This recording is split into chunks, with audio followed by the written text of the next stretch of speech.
संभल के एचौड़ा कम्पोह स्थित श्री कल्कीधाम में आयोजित स्थापना दिवस समारोह के अवसर पर आयोजित भू उत्खनन कार्यक्रम में उत्तर प्रदेश की राज्यपाल आनंदीबेन पटेल ने भाग लिया। इस विशेष अवसर पर देश की कई प्रतिष्ठित हस्तियां मौजूद रहीं। राज्यपाल करीब आधा घंटे तक सेफ हाउस में रहीं, जहां उन्होंने श्री कल्कीधाम पीठाधीश्वर आचार्य प्रमोद कृष्णम, बिहार के उप मुख्यमंत्री विजय सिन्हा, गोवा के पूर्व मुख्यमंत्री दिगंबर कामत, आध्यात्मिक गुरु सुधांशु जी महाराज और प्रसिद्ध फिल्म निर्माता बोनी कपूर के साथ विचार विमर्श किया। इसके बाद राज्यपाल ने मंच की ओर पैदल प्रस्थान किया और कार्यक्रम में शामिल हुई। इस दौरान उन्होंने भू उत्खनन प्रक्रिया में हिस्सा लिया और कल्कीधाम के महत्व पर अपने विचार रखे। उन्होंने कहा कि श्री कल्कीधाम न केवल आध्यात्मिक चेतना का केंद्र है, बल्कि ये भारतीय संस्कृति और परंपरा को मजबूत करने का कार्य भी कर रहा है। श्री कल्कीधाम को हिंदू धर्म में भगवान विष्णु के 10वें अवतार कल्की भगवान के आगमन स्थल के रूप में देखा जाता है। यहाँ हर वर्ष भव्य आयोजन होते हैं, जिसमें हजारों की संख्या में श्रद्धालु भाग लेते हैं। इस वर्ष के स्थापना दिवस पर आयोजित भू उत्खनन कार्यक्रम का उद्देश्य आध्यात्मिक और ऐतिहासिक धरोहरों को उजागर करना था। कार्यक्रम के दौरान आचार्य प्रमोद कृष्णम ने कहा कि संस्कृति और आस्था के इस केंद्र में राज्यपाल की उपस्थिति हमारे लिए सम्मानजनक है। उन्होंने बताया कि कल्कीधाम के विकास को और अधिक विस्तारित करने की योजना बनाई जा रही है, जिसमें एक भव्य मंदिर, ध्यान केंद्र और शोध संस्थान की स्थापना शामिल है। इस कार्यक्रम में राजनीतिक और फिल्म जगत की कई प्रमुख हस्तियां भी शामिल हुई। बिहार के उप मुख्यमंत्री विजय सिन्हा ने कहा कि धार्मिक स्थलों का विकास केवल आस्था का विषय नहीं, बल्कि ये सामाजिक और सांस्कृतिक उत्थान का भी प्रतीक है। गोवा के पूर्व मुख्यमंत्री दिगंबर कामत ने इस आयोजन की सराहना की और कहा कि भारत की आध्यात्मिक धरोहर विश्व भर में प्रसिद्ध है और इसे संरक्षित करने के लिए हम सभी को मिलकर प्रयास करना चाहिए। फिल्म निर्माता बोनी कपूर ने कहा कि आध्यात्मिक स्थलों का प्रभाव जनमानस पर गहरा होता है और भारतीय संस्कृति का प्रचार प्रसार करने में ये धाम महत्वपूर्ण भूमिका निभाएगा। इस चीज़ पे कोई कमेंट नहीं दूंगा क्योंकि सर मैं इधर कोई पॉलिटिकल कमेंट के लिए नहीं आया। धार्मिक चीज़ आस्था जिस तरह से मैं उसके बारे में कमेंट नहीं करूँगा। I am not equipped and I will not comment because I am not here to make any political comment. Sir यहाँ पहुँचे, कैसा लगा आपको कार्यक्रम? बहुत अच्छा लगा सर दूसरा कुंभ का पूरा आयोजन था, क्या क्या कहना चाहेंगे सनातन और इस कुंभ के आयोजन को लेकर? मैं समझता हूँ इस चीज़ को बढ़ावा देना चाहिए। हर जगह जहाँ भी ऐसे स्थान हैं, हर पूरे हिंदुस्तान में ऐसे कई स्थान, तो वहाँ पे भी ऐसे कुछ कार्यक्रम या ऐसी कोई स्थापना होनी चाहिए और इससे जो ओरिजिनल हमारे रूट्स हैं उसके मतलब होता है ना कि we are reminded of our roots, not just roots of one generation, of generations. So it feels very good and I am glad that I was invited here. मुझे बेहद खुशी हुई, प्रसन्नता हुई, दिल को तसल्ली मिली लोगों की इन सब लोगों की, ज्ञानी लोगों की बातें सुनते हुए। गवर्नर जी ने कितनी अच्छी स्पीच दी और उनका 5 लाख रुपए डोनेट करना, इस देना, डोनेट मैं नहीं बोलूँगा, अर्पण करना बहुत बड़ी बात है।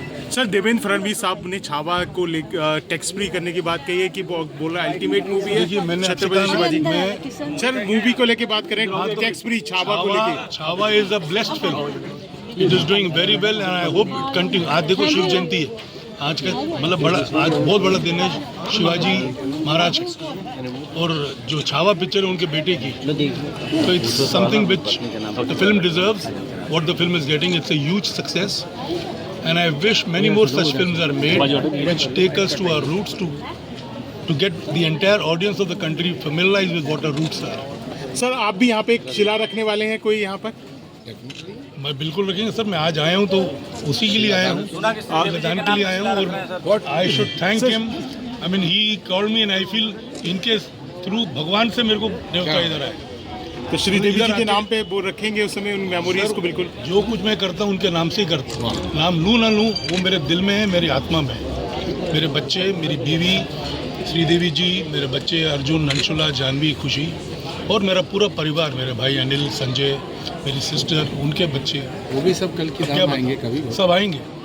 हम 11 लोग हैं जो फिल्मों में काम कर रहे हैं इस वक्त। This is the only family with 11 people of this generation working in film industry in front of the camera.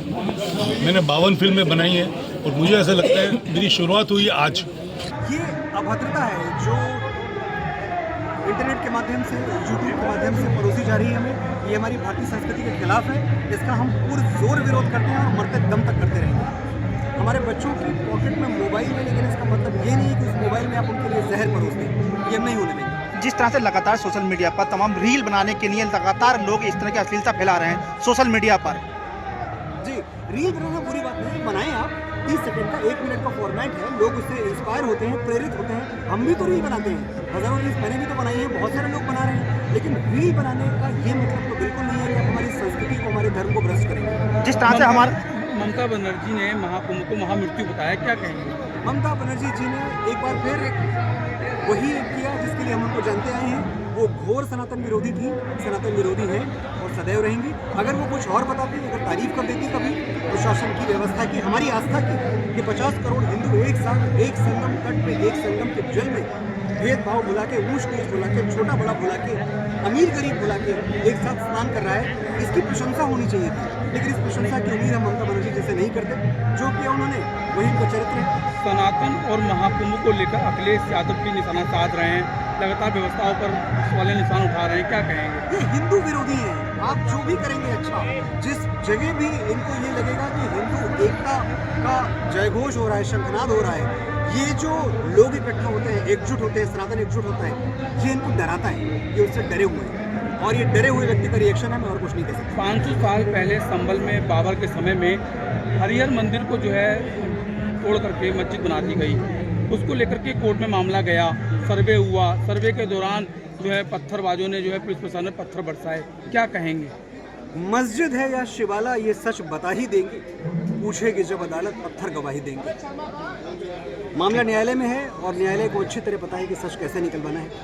मैं इस बात के लिए प्रशंसा करता हूँ शासन की, प्रशासन की, कि हम हिंदुओं की भावनाओं का सम्मान करते हुए अब कम से कम सर्वे तो किए जा रहे हैं, अब हमारी आवाज़ तो सुनी जा रही है। वरना हमने इस देश में तकरीबन 75 साल ऐसे गुजार दिए, 70-75 साल, जब हमें चीखने का भी अधिकार नहीं था। आज हमें अधिकार है। आज हम कहते हैं कि भाई हो सकता है ये हमारे बाबा का शिवलिंग हो सकता है ये हमारी श्री राम का मंदिर हो, तो आप सर्वे कराएं। अगर न्यायालय कहता है कि नहीं है तो हम शांतिपूर्वक हिंदू हैं, हम कभी किसी बात पे अपना एतराज़ नहीं जताएंगे। इस भव्य आयोजन में देश भर से हजारों श्रद्धालु पहुंचे। सुबह से ही भक्तों की लंबी कतार देखने को मिली। इस दौरान विभिन्न धार्मिक अनुष्ठान, प्रवचन और भजन संध्या का भी आयोजन हुआ। कार्यक्रम का समापन आचार्य प्रमोद कृष्णम के आशीर्वाद और राज्यपाल आनंदीबेन पटेल के संबोधन के साथ हुआ। उन्होंने कहा कि भारत की सांस्कृतिक विरासत को संरक्षित और समृद्ध करना हम सभी का कर्तव्य है। राज्यपाल आनंदीबेन पटेल ने कल्की मंदिर को 5,01,100 रुपए दान दिए। गुजरात में दान से बड़े बड़े सामाजिक कार्यों की तर्ज पर लोगों से आगे बढ़कर मंदिर को दान देने का आह्वान भी किया। लोग पीढ़ियों तक याद करेंगे। रामलला का मंदिर बनना जा रहा था, कई हमारे वरिष्ठ लोग, कई हमारे साधु संत गांव गए, प्रचार किया, लोगों को मिले, समझाया और आज वो भव्य रामलला का मंदिर तैयार हो रहा है। वैसा ही अवतार, 10वां अवतार, लास्ट अवतार, इसमें हम दान करें तो आने वाली पीढ़ी हमें याद करेगी मेरे पापा ने, मेरे दादा ने इसमें दान दिया था और इसी वजह से मुझे खुशी हुई। इधर कई केंद्र बनने वाले हैं। ये सिर्फ दर्शन करने का माध्यम नहीं बनना चाहिए, वहां बच्चों की शिक्षा होनी चाहिए। कोई बच्चा भिक्षा मांगकर न खाए, कम से कम ये विस्तार इसमें जुड़ जाए मित्रों। और मुझे खुशी है कि जब मैं इधर आने वाली थी तब हमारे डीएम ने मुझे पत्र भेजा कि क्या हम जो बच्चों को भिक्षा मध्य मुक्त करवाया है उसको आप मिल पाओगे? तो मैंने तुरंत हाँ बोला, सबसे पहले मैं उनको मिलूंगी, आप मत चिंता करिए। ये भी समाज होनहार बेटियां पढ़ती है, स्वप्न से मैं ससुराल जाऊंगी, आनंद से रहूंगी, काम करूंगी और मेरी जिंदगी बिताऊंगी। और वो ही 1-2 साल में प्रभु के धाम में पहुंच जाती है और हम कुछ नहीं कर सकते, कुछ नहीं कर सकते।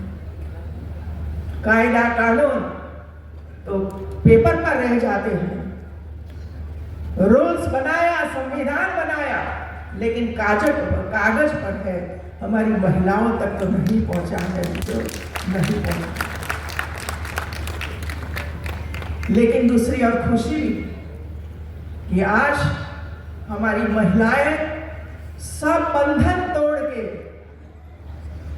एजुकेशन के क्षेत्र में पहुंच चुकी है और होना भी चाहिए, क्योंकि इसकी बहुत ही जरूरत है। मैं पिछले 20 साल से गुजरात में शिक्षा का काम किया है, अनेक डिपार्टमेंट देखे। इसके बाद पिछले 6-7 साल से राज्यपाल के रूप में काम कर रही हूँ। मैंने आचार्य श्री को पूछा कि कैसे बनाओगे सब कुछ, पैसा कहां से आएगा, तो बड़ी चिंता में थे। गुजरात में जो भी काम होता है ये दान से होता है, चाहे स्वामीनारायण भगवान का मंदिर हो, चाहे रामलला का भव्य दिव्य मंदिर अयोध्या में जो बन रहा है, ऐसे कई मंदिर मैंने देखे हैं जो पब्लिक मनी से होता है। हमारे आध्यात्मिक गुरु विवेकानंद जी उनका केंद्र बनाया, घर घर जाकर एक रुपया इकट्ठा किया, सरकार की कोई मदद नहीं, और ये भव्य दिव्य आध्यात्मिक केंद्र आज लाखों लोग वहां जाते हैं, दर्शन करते हैं, संकल्प करते हैं और अपने अपने क्षेत्र में जाकर सेवा के काम करते हैं। रामलला के मंदिर में दान देने वाले कितने लोग आगे आए मित्रों, 1 रुपया भी देने के लिए वहां पहुंचे थे। यही तो हमारी मूड़ी है मित्रों। गुजरात में पटेल समाज है, सरकार को कोई भी काम करना हो, चाहे हॉस्टल बनाना हो, चाहे स्कूल बनाना हो, चाहे यूनिवर्सिटी बनाना हो, चाहे हॉस्पिटल, बड़ी हॉस्पिटल बनाना हो, और गरीबों की सेवा करनी है और गरीब के बच्चों को पढ़ाना है, तो वो ही आगे आते हैं और सब कुछ काम करके गुजरात की भूमि को पवित्र बना देते हैं। संभल में इस श्री कल्की धाम में हुए आयोजन ने एक बार फिर से धर्म और संस्कृति के महत्व को उजागर किया है।